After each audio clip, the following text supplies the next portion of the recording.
আচ্ছা বন্ধুরা, আমি এখন রয়েছি ফুরফুরা শরীফে। আর আমি এর আগের ভিডিও যেটা দেখিয়েছি সেটা হচ্ছে যে আমি নলেজ সিটি গেছিলাম এবং তার সঙ্গে সঙ্গে হচ্ছে দরবার শরীফের ভালো কিছু ভিডিও করা হয়েছে, মানে প্রস্তুতি, জলসার প্রস্তুতি নিয়ে সেই নিয়ে ভিডিও করেছি। জলসা যেহেতু আর মাত্র একদিন পরেই জলসা, তো কতটা কি সেজে উঠেছে সেই ফুরফুরা শরীফ সেই নিয়ে আমি প্রথম ব্লগটা করেছি। এবং দ্বিতীয় ব্লগে আমি এখন যাব তহা হুজুরের বাড়িতে। আর এখন আমি রয়েছি এখানে যে নতুন পেট্রোল পাম্পটা হয়েছে, অর্থাৎ যে নায়ারার যে পেট্রোল পাম্পটা হয়েছে সেই পেট্রোল পাম্পের একদম সামনে দাঁড়িয়ে রয়েছি। এখন এখান থেকে আমি তোমাদেরকে দেখাতে দেখাতে যাবো তহজুরের বাড়ি পর্যন্ত। তো চলো যাওয়া যাক, এবং কীরকম কী সাজসজ্জা হয়েছে, কীরকম লাইটিং হয়েছে না হয়েছে সেগুলো আমরা একটু কিন্তু যেতে যেতে দেখে নেবো। দেখো, শিয়াখালার দিক থেকে প্রবেশ করলে এই গেটটা সামনে সব থেকে প্রথমে পড়ে। আর এখান থেকে কিন্তু লাইটিং আমরা এখন দেখতে পাচ্ছি, মানে কিছু লাগানো হয়েছে, কিছু কাজ চলছে এখনও, যেহেতু একদিন সময় রয়েছে। মানে আজকে হচ্ছে বুধবার, কালকে বৃহস্পতিবার, কালকের দিনটাও সময় আছে, আর শুক্রবার থেকে জলসা। আর এই দেখো এইখানে সামনে একটা দেখতে পাবে আই লাভ ফুরফুরা শরীফ। আর এখানে কিন্তু একটা দারুণ গেট করেছে আমরা যেটা দেখতে পাচ্ছি। এই দেখো দেখতে পাচ্ছ, ফুরফুরায় প্রবেশ করতে এই গেটটা তোমরা দেখতে পাবে যে গেটটা করা হয়েছে। তবে গতবারের তুলনায় এবারে লাইটিং আমি যেটা দেখতে পাচ্ছি মানে একটুখানি যেন কম বাজেট রয়েছে যেটা মনে হচ্ছে। বাকি ফাইনাল রেজাল্ট না আসা পর্যন্ত বোঝা যাবে না যে কতটা কি হয়েছে না হয়েছে বা কতটা কি হচ্ছে না হচ্ছে। সো যাই হোক, চলো আমরা এইভাবে আস্তে আস্তে এগিয়ে যাই এবং দেখতে দেখতে পৌঁছাই তোয়া হুজুরের বাড়ি পর্যন্ত। আর একটা কথা তোমাদেরকে বলে দিই, এর আগের ভিডিওতেও আমি বলেছি, সেটা হচ্ছে যে যেটা সিপাহীগাছি থেকে ধনপোতার মোড় আসছে যে রাস্তাটা, ওই রাস্তাটা দিয়ে কিন্তু তোমরা কেউই আসবে না, কারণ ওই রাস্তাটা দিয়ে একদম এইমাত্র পিচ ঢালছে, পিচের কাজ চলছে।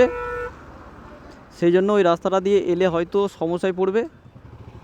আর মানে এই ধনপোতার মোড়ের দিক থেকে পিচটা ঢেলে ঢেলে যাচ্ছে। আমি আজকেই দেখলাম যে আজ থেকে পিচ ঢালা কিন্তু স্টার্ট হয়েছে, তার মানে কাজ তো শেষ হবেই না, অতএব রাস্তাটা কিন্তু পুরোপুরি ব্লক হয়ে যাচ্ছে। এটা সমস্যার ব্যাপার হলো এটা। দেখো এখান থেকে এইদিকে ফুরফুরা শরীফ, মাজার শরীফ চলে যাচ্ছে। আমি এখন যাব কিন্তু তোয়া হুজুর ভাই সাহেবের বাড়ি। চলো। আর ইফতারটা আমি ওখানেই করব, যদিও আমি ইফতার নিয়ে এসেছি আমার নিজের বাড়ি থেকে। আর দেখো এইখানে কিন্তু পুলিশ ক্যাম্পগুলো হবে। দেখো দেখতে পাচ্ছ, এই যে ক্যাম্প যে করা হয়েছে এগুলো সব পুলিশ ক্যাম্প হবে। এখানে পুলিশরা এসে থাকবেন, বিভিন্ন রকমের যেনারা বিভিন্ন লেভেলের যেসব পুলিশ আছেন তেনারা কিন্তু আসবেন এখানে, এসে এনারা থাকবেন। আর একটা কথা হচ্ছে, এইদিকে কিন্তু টেম্পোরারি বাথরুমের কাজ, বাথরুম করা হয়েছে প্রচুর। ওই দেখো দেখতে পাচ্ছ দূরে টেম্পোরারি প্রচুর বাথরুম করা হয়েছে। ফুরফুরা সবথেকে বড় যেটা সমস্যা হয় দেখেছি সেটা হচ্ছে বাথরুম, আর সেই বাথরুম এদিকে দেখতে পাচ্ছি। আর জায়গায় জায়গায় কিন্তু নামাজের এরকম চার্টগুলো দিয়ে দিয়েছে, কোন সময় কি নামাজ হবে, তারপরে হচ্ছে তোমার সেহেরি, ইফতার, হ্যানত্যান এইসব সময়গুলো কিন্তু দিয়ে দিয়েছে চার্টের মধ্যে। আর এই রাস্তাটায় কিন্তু এখনও কোনো রকম লাইট লাগানো হয়নি। গতবারে এই রাস্তাটায় বিখ্যাত লাইট লাগিয়েছিল আমরা, যেটা দেখেছিলাম, দারুণ লাইটিং করেছিল। তো আমরা কিন্তু একদম তোয়া হুজুরের বাড়ির কাছাকাছিই চলে এসেছি। চলো এখানে কোথাও মোটরসাইকেলটা রেখে দেবো, দিয়ে তারপরে ভিতরে একটুখানি ঘুরবো। আর এর আগের ভিডিওটা তোমরা যদি না দেখে থাকো অবশ্যই দেখতে পারো। এর আগের ভিডিওটাই আমি একদম ভালো করে এক্সপ্লোর করেছি তোয়া হুজুরের বাড়ি।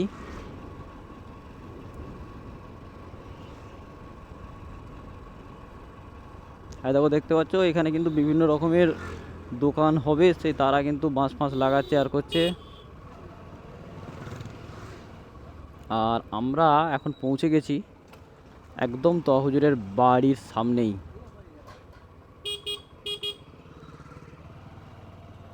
আমাকে একটা পানি কিনতে হবে, তো বাড়িতেও যাব আমরা। আগে বাইরেটা একটুখানি ঘুরে নিই, তারপরে বাড়িতে যাব।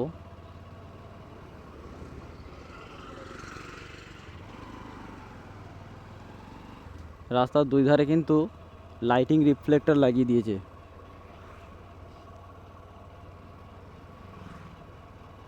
চলো আরও আগেটা থেকে ঘুরে আসি। এখানে কিন্তু এখন বিভিন্ন রকমের দোকান টোকান হচ্ছে, তারপরে গ্যারেজ ফ্যারেজগুলো হবে, সেইগুলো সব চলছে।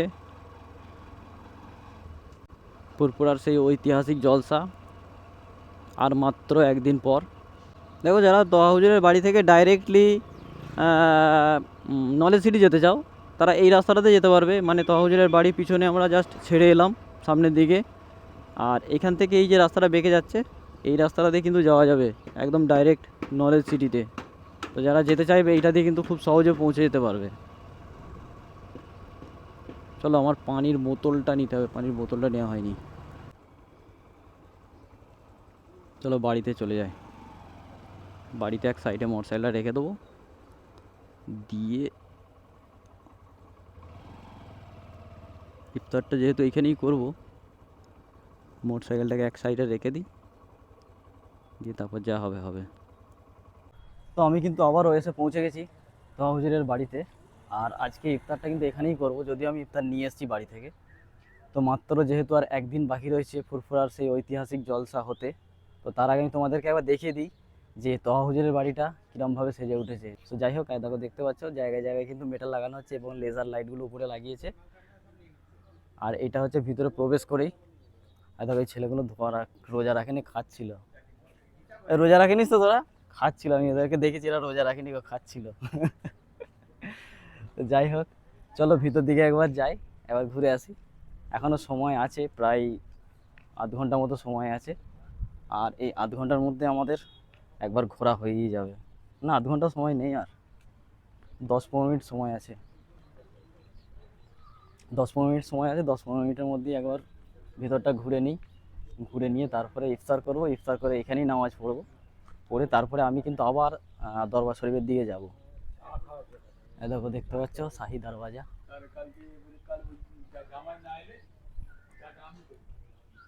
আমার সব থেকে প্রিয় যে সেটা হচ্ছে এই ছাগলটা, আমাকে হেভি লাগে এর। আহ আহ আহ আহ শুয়ে পড়েছে আজকে, কি সুন্দর লাগছে, খালি দেখো পুরো সাদা। তো এই হচ্ছে দেখতে পাচ্ছ সেই মসজিদ,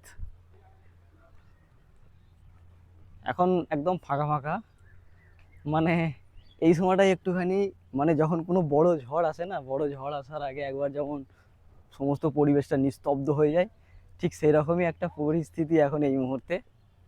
আর মানে দেখতে পাচ্ছি সামনে যে বাঁশগুলো লাগিয়েছে, গতবারে এই জায়গায় সেই মানে এরকম বাঁকা বাঁকা যে লাইটগুলো লাগিয়েছিল, হেভি লাগছিল। আর এই জায়গাটা কিন্তু সত্যি বলতে সবসময় পরিষ্কার ঝকঝকে থাকে। আমি যখনই আসি তখনই দেখেছি যে এই জায়গাটা পুরো পরিষ্কার, মানে পুরো বাড়িটাই যদিও পরিষ্কার থাকে, তো এই জায়গাটা বেশি একটু চকচক করে, একদম হোয়াইট মার্বেল তো। আর এইদিকে মাদ্রাসার রয়েছে, চলো ওই দিকটা একবার ঘুরে আসি, তারপরে এখানে এসে আমরা অজু টজু করে ইফতারটা করব। একদম ফাঁকা ফাঁকা পরিবেশ। আর একদিন পর থেকে কিন্তু এইখানে পুরো মানুষে ভরে থাকবে, এই টোটাল জায়গাটা পুরো ভর্তি হয়ে যায়। আমি দেখেছি গতবার এই জায়গাটা পুরো ভর্তি হয়েছিল। চলো, আমি ভিডিওর স্টার্টিংয়ে মানে প্রথম ভিডিওটার আজকের প্রথম ব্লগের স্টার্টিংয়ে আমি বলেছিলাম যে আজকে আমি বেশি বকতে পারবো না, শুধু দেখাবো। কিন্তু মানে না বকেও থাকা যায় না, আমাদের কাজটাই তো বকা।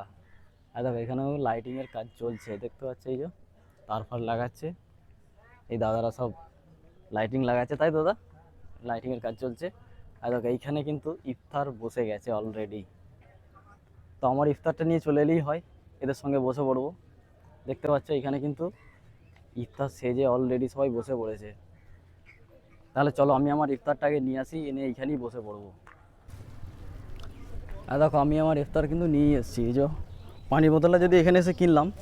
আর এতে আমার বাড়ি থেকে সাজা ইফতার আছে, তবে যদিও বেশি কিছু নেই, তো যা আছে আমার জন্য অস্থির। তো এই নিয়ে আমি কিন্তু ওখানে বসে পড়বো, ওনাদের সঙ্গে আজকে আমি ওখানে ইফতার করে নেবো, বুঝলে। আমি ওখানে দেখলাম যে অনেকেই মানে বসেছে একসঙ্গে ইফতার করার জন্য।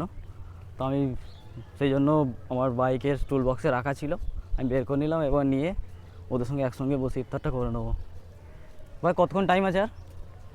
হ্যাঁ, ও তাহলে তো এখনও 10-15 মিনিট টাইম আছে, তাই তো? চলো তার মধ্যে হয়ে যাবে আশা করছি। দেখো এখানে কত সবাই ইফতার করতে চলে এসছে অলরেডি, দেখতে পাচ্ছ। আমি আমার ইফতার নিয়ে এসেছি। আর এই হচ্ছে মাদ্রাসা, জাস্ট দেখতে পাচ্ছ।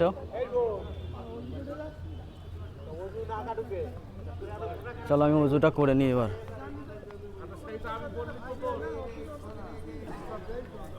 এখানে দারুণ উজুখানা আছে, তো আমি আগে উজুটা করে নিই, তারপরে এখানে ইফতার করে নেব। চলো আমি তোমাদেরকে এখানে দারুণ উজুখানাটা দেখাই। একসঙ্গে অন্তত কম করে হলেও 100 জন উজু করতে পারবে একসাথে। হ্যাঁ দেখো এই জায়গাটা, এখানে কিন্তু উজু করে আর বিখ্যাত ভিড় লেগে যায় কি। চলো এই দেখো, দেখতে পাচ্ছ এইখানেই সবাই উজু করে। আমি উজুটা করে নিই, বুঝলে, বাজু তো করনাই পড়েঙ্গা না। হ্যাঁ দেখো, দেখতে পাচ্ছ এখানে আমি উজুটা করে নিই। তবে এই কলগুলো প্রচুর উঁচু, জল এত পানি এত ঠেটকায় পুরো ভিজে। আমি তো ভাবছিলাম যে আমি একা একাই হয়তো আজকে ইফতার করব, কিন্তু এখানে এসে দেখছি তো মানে অনেক সবাই রয়েছে ইফতার করার জন্য। যাকে ভালোই হলো, চলো সবার সঙ্গে বসে ইফতারটা সেরে নিই, খুবই ভালো হবে।